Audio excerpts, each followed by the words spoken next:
në një moment të parë nga kjo që po flasim, ju besoj, prokurorin e përgjithshëm nuk e kishin ndjekur, por ama ju kanë ardhur, le të themi, të gjitha këto debate që janë zhvilluar dhe kundërshtira që ka pasur me kodin. Në kuptimin tuaj, ka gjëra të cilat qëndrojnë nga këto, apo kodi është ky që është dhe ka keq kuptime? Ka. Sigurisht që ka. Ne në turin që kemi bërë në për gjykata me gjyqtare avokat, kemi thithur opinionet e tyre, kemi bërë një strukturim të sugjerimeve dhe shohim që ka. Për posë kësaj, shohim dhe vetë që diku ka për të ndryshuar. Në vijat përgjithshme, cilat janë ato gjërat të cilat, le të themi, pas këtij konsultimi që keni bërë, ju mendoni që mund të reflektohen në kod, mund të përmirësohen?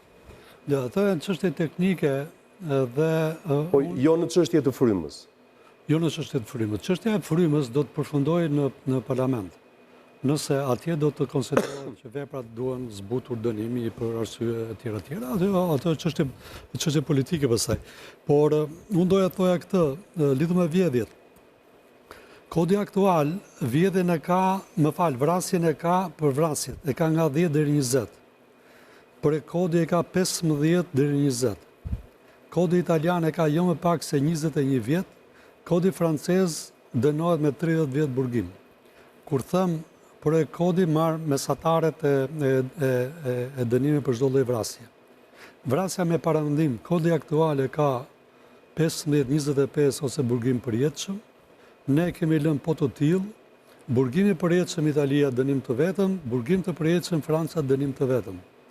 Plagosjet, kodi aktual i ka deri në 10 vjet, ne kemi deri në 6.5, kodi italian deri në 9 vjet, francezi deri në 10 edhe me gjobë. Plagosjet e leta nuk kanë se kanë i rëndësi. Trafikimet, kodi ynë aktual e ka 11.5 mesataren, por kodi e ka lënë ashtu siç është. Kodi italian 14 vjet, kodi francez 7 vjet edhe gjobë të cilën ne nuk e kemi parashikuar si dënim shoqërues të burgimit. Vjedhjet, kodi aktual e ka 1.5, Italia e ka 3.6, Franca e ka 3 vjet, ne për shkaqe se lidhen me bashkimin e një dispozitë vetme të vjedhjes, e kemi deri në 4 vjet. Ajo ka përmbledhur të gjithë alternativat e kodit sotëm. Dhe pastaj të tjera që duken hapur që propozimet tona në raport mesatar me verbra penale të ngjashme të shteteve tjera janë më të ulta. Se janë dhe kodi ka reflektuar çdo vendim gjykatës lartë dhe vendim kushtetues, projekti më falni. Pra, gjitha ato që kanë qenë vendime dhe gjitha ato shqetësimet janë reflektuar të gjitha këtu. Nuk ka vendim kushtetues përveç se njëri që mbase mund të vijë rradha për ta diskutuar, që nuk është reflektuar. Dhe vendim të gjykatës lartë unifikues që nuk është reflektuar. Kështu që gjyqtarët në këtë pikpamje duhet të rinë të qetë. Gjyqtarët dhe prokurorët duhet të bëjmë përpjekje për të hapur edhe avokatët. Debati nuk bëhet vetëm për faktin nëse duhet shqetësohemi apo nuk duhet shqetësohemi. Mirë që debati dhe diskutimi për këtë ligj të rëndësishëm që thash i vlen paraprakisht çdo kujt në mënyrë që edhe më pas parlamenti apo kushdo që do ta kaloj apo politika do ta kaloj me informë që ta ketë një debat publik të bërë përpara dhe kjo ishte gjë e mirë. Që është një mungesë tjetër pastaj që ne morëm kodin, pra doli draft i ri i kodit penal dhe ishte aq, pra ishte një draft kod i propozuar i hedhur i plot i cili për pasur diskutime se çfarë mund ndryshojmë, pastaj nuk e di se sa hapësira dhe sa mundësi do ketë në të ardhmen për profesionistët. Ju thatë që keni bërë konsulta me profesionistë gjatë kësaj kohe, është pozitive mendoj dhe i vlen draftimit dhe propozimit më pas që do jetë për në Kuvend Shqipërisë. Por disa pika, nëse zoti Rakipi tha janë direktiva të konventave dhe të Bashkimit Evropian. Direktiva e Bashkimit Evropian ishte dhe heqja ose dekriminalizimi e shpifjes. Dhe është ne në vepër penale. Është dhe në raportet e OSBE-u Raporti nuk është direktiv, është rekomandimi i Këshillit të Evropës. Po pra është rekomandimi i Këshillit të Evropës. Po, jo direktiv. Po, jo direktiv. Nuk është standard. Tani, mirë është që nëse vjen një kod penal, edhe qoftë dhe me 1%, a me 10% më tepër. Nuk jam kundër. Jo, e shoh dhe në aspektin politik, jo vetëm si jurist, pra që ndodh, qytetari, i cili është atje dhe gjon politikën kryesisht, nuk kupton shumë dhe nga pjesa e ligjeve, kur shef që ka një kod me 900 nene, në pamjet parë, trombet, stepet. Kjo e kam dhe nga eksperiencë, po dhe nga njerëz, cilët nuk e kuptojnë se çfarë do të thot pjesë e përgjithshme, ku ti garanton disa liri dhe drejtë themelore. Ata treme nga e panjohura, nga mos kuptimi apo? Jo, po flet për qytetarin, për publikun, jo për profesionistët, kandidat. Apo jo? Patjetër. Po e flasëm parim për qytetarin dhe në momentin kur kemi një klim tash për politike, në momentin që kemi një mazhorancë të fort me mbi 80 e ca mandatet të cilat reflektojnë një miratim të shpejtë të kodit penal, kjo është shqetësuese mendoj për gjithë se si mund të merret një kod penal i cili shumica e faktorëve kryesor, duke përfshirë gjyqtar, prokuror, duke përfshirë prokurinë e përgjithshme dhe struktura tjera të drejtësisë cilat thonë që nuk jemi konsultuar, të propozohet dhe të paraqitet në kuvend dhe të kalojë në mënyrë të shpejtë. Dhe kjo është frikë të cilën e shoh plotësisht të mundshme të bëhet për të përdorur për disa qëllime, se ka dhe disa nena për shembull për. Unë nuk dua të realisë kjo është çështje e përmendë edhe politike ti, po kam përshtypjen që është dhe etike në raport faktun sa e ndjej unë.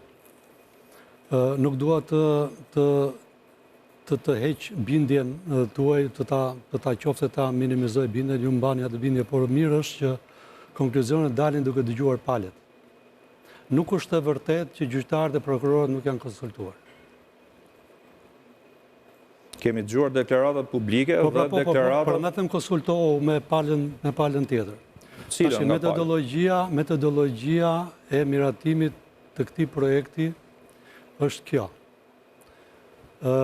Në vitin 2019, ish Ministre e Drejtësisë, zonja Gjonaj, ka ftuar në një grup pune për të bërë një analizë, disa ekspert, për të bërë një analizë lidhur me nevojën për një kod të ri penal, sepse, për një pjesë të përgjithshme të re të kodit penal, sepse defekti i pjesët përgjithshme është i dukshëm nga specialistët.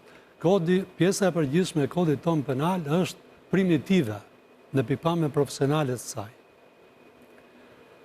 Dhe ka qenë një inerci që vinte edhe nga reforma në drejtësi. Por reforma në drejtësi nuk ishte burime më, nuk ishte kohë më, burime njerëzore nuk ishte dhe kohë më, dhe u la kjo gjë. Ministrja Gjonaj orientoi një analizë e cila konkludoi që pjesa e përgjithshme duhet modifikuar, përmirësuar, bërë nga e para, dhe grupi punës arriti, në cilin kam qenë edhe unë pjesëmarrës, grupi punës arriti në konkluzionin që modifikimi i pjesët përgjithshme automatikisht reflekton e pjesë e posaçme dhe nuk ka sens më që pjesë e posaçme të qëndrojë më në fuqi. Për edhoj duhet një kod i ri. Paka shumë ky ishte konkluzioni. Dhe metodologjia e formuar nga ajo ministri në vitin 2020 ka qenë tradicionale, klasike, metodologjia e përdorur edhe për gjatë reformës në drejtësi. U krijua grupi punës, i cili ndau detyrat, përpunoi dokumente, ato dokumente pasandaj u shpërndan në gjyqtarë e prokuror dhe janë marrë dhjetra opinione. Në grupin e punës ka pas gjyqtar edhe prokuror.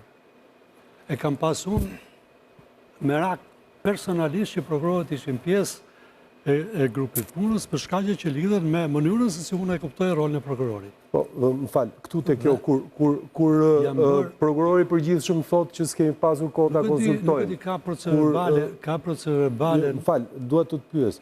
Domethënë, këtu bëhet fjalë që s'kan informacion ata që janë drejtues tani, apo nuk e di datat dhe nuk e di se si lëviz informacione brenda institucioneve. Unë jam duke përshkruar çfarë kemi bërë ne. Dhe ne kemi bërë përmbi 60 tryeza me gjyqtare prokurorë në atë kohë ndër vite, nga 2020 deri te 2023.